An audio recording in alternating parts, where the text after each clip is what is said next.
Well, we're drawing ever closer to the end of the book of Esther. And today, as we continue in our series for such a time as this, we're going to be considering the topic, the complex nature of human motivation. Now, I want to begin by taking a look at the text scripture found in Esther chapter 9, verses 11 through 19. Beginning with verse 11, we read these words. On that day, the number of people killed in the fortress of Susa was reported to the king. The king said to Queen Esther, "In the fortress of Susa, the Jews have killed and destroyed 500 men, including Haman's 10 sons. What have they done in the rest of the royal provinces? Whatever you ask will be given to you. Whatever you seek will also be done." Well, Esther answered, "If it pleases the king, may the Jews who are in Susa also have tomorrow to carry out today's law, and may the bodies of Haman's 10 sons be hung on the gallows." The king gave the orders for this to be done, so a law was announced in Susa, and they hung the bodies of Haman's 10 sons.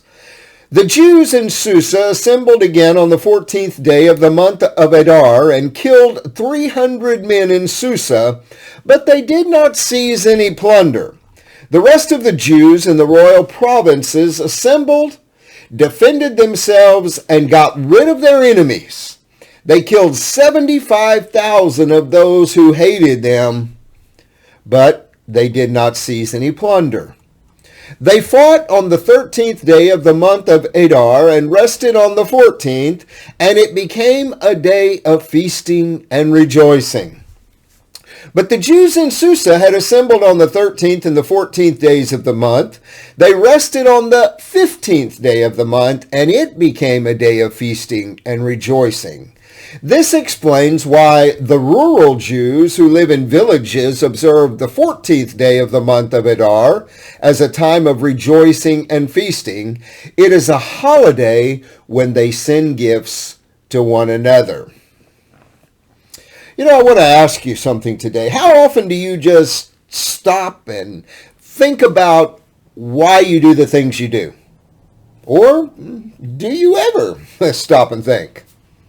Perhaps much of what we do is carried out or it's done out of habit and possibly without much thought being given. But then, on the other hand, there are those things we do that are coupled to some underlying motivation, whether it be for personal gain or for the sake of others.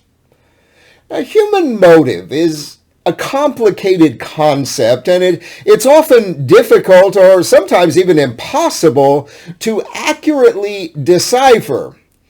And as we begin to look into these text passages that are before us, we find this statement to be so true. And by what we appear here, we find some very confusing passages, perhaps the most confusing passages that are found in the book of Esther.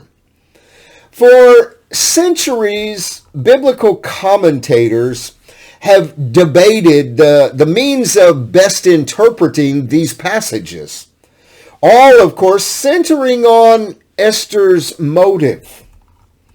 When she and the king were discussing the decisive victory of the Jewish people on 13 Adar, the king asked Esther what else he could do for her.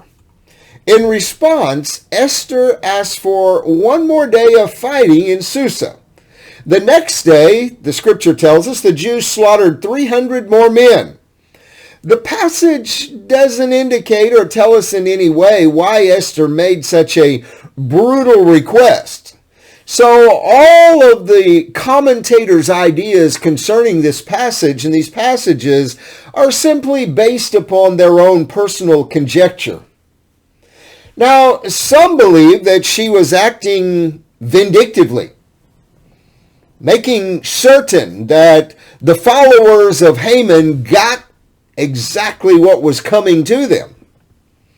There are others, though, who believe she had become perhaps very heady with her power, and she was using this opportunity to make a show of her queenly role and rule here in Persia.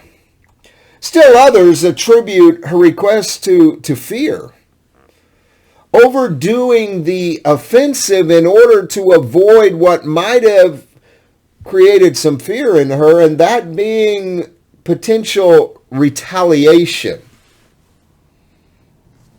This sort of interpretation would be consistent with other biblical characters. The Bible never shies away from showing the fallen side of God's chosen leaders. Think about Abraham and his lies about Sarah, or perhaps David's lust for Bathsheba. Other interpreters, though, however, they give Esther the benefit of the doubt. They attribute her action to courage and to wisdom, believing that Esther desired to make certain that she finished, that she completed what she had started, what she had begun for the good of God's people. Now, we can't know her motive with full certainty. And I believe from looking at this and from looking at the scripture before us that it was very complicated, to say the least. But we can reflect.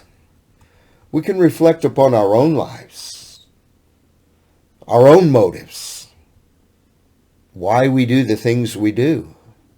Human motives and motivation, as I said earlier, can be quite complex to understand, but what we've got to realize in and through all of this is that that motives and motivation exist within all of us.